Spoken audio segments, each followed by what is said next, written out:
If you're a parent, you know the exact feeling.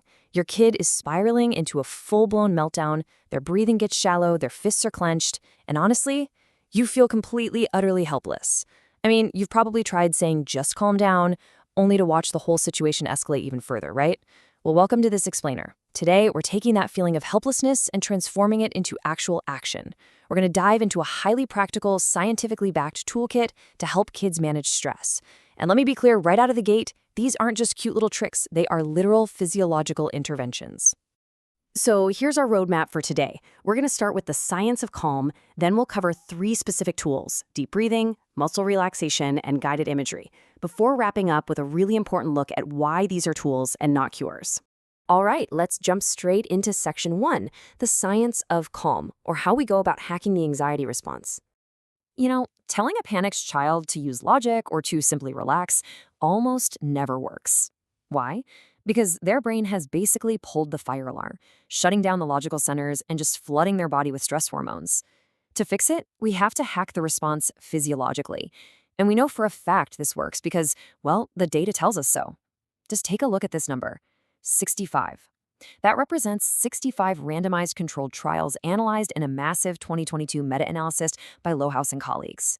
Across the board, this research confirms that specific physical relaxation techniques effectively and reliably reduce child anxiety. So we aren't just guessing here. This is heavily validated science. Here's what's happening under the hood. When your child is anxious, their sympathetic nervous system is in absolute overdrive. That's your classic fight, flight, or freeze response. Their heart races, their muscles tense up. But the techniques we're about to explore actually stimulate the vagus nerve. By doing this, we intentionally shift the body out of that alarm state and activate the parasympathetic nervous system, also known as the rest and digest mode. We are literally forcing the body to hit the brakes. Moving right along to section 2, our first tool, deep breathing. What I love about this is how the exact same core biological tool can literally grow up with your child.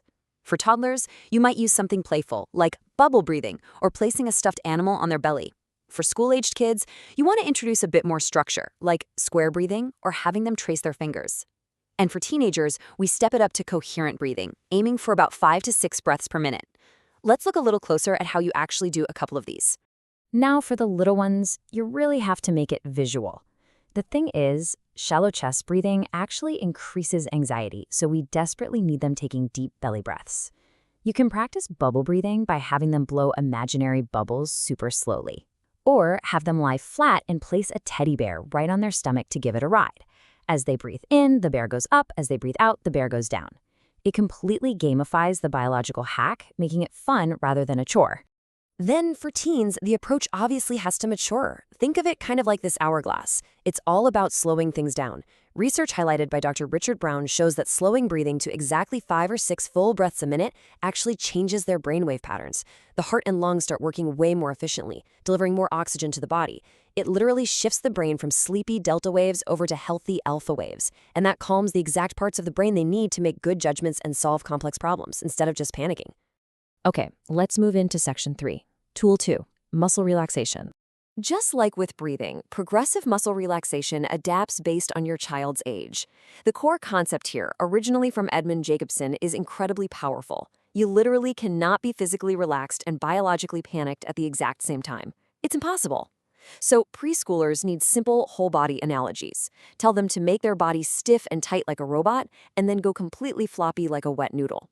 School-age kids can start isolating muscle groups using imagery, like squeezing lemons or being limp like spaghetti. And your teenagers? They have the focus to handle a systematic head-to-toe body scan, isolating 16 different muscle groups. To really make this click for school-aged kids, you want to use highly visual language. Take this fantastic script from Boston Children's Hospital. Make 2 fists like you're squeezing a lemon in each hand, then drop your arms to your sides like cooked, limp spaghetti. See how that works?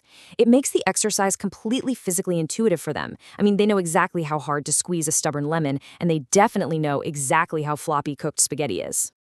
Here's another amazing variation from trauma-focused cognitive behavioral therapy scripts that really taps into their imagination. To get them to tense their leg muscles, have your child imagine they're standing barefoot in a giant mud puddle. Tell them they have to push down really hard, squishing all that mud between their toes, flexing those leg muscles as much as they can. Then they step out. and let everything go completely loose and relaxed. It engages their imagination while, secretly doing the clinical work of muscle release. All right, section 4, tool 3, guided imagery. So when a child is anxious, their mind is basically time traveling. They're living in the future, worrying about what might happen next. Grounding pulls them right back into the present moment. Whether it's a toddler imagining the smell of a hot slice of pizza and blowing on it to cool it down, which, by the way, cleverly sneaks in some deep breathing, or a teen taking a mental vacation, the goal is the same.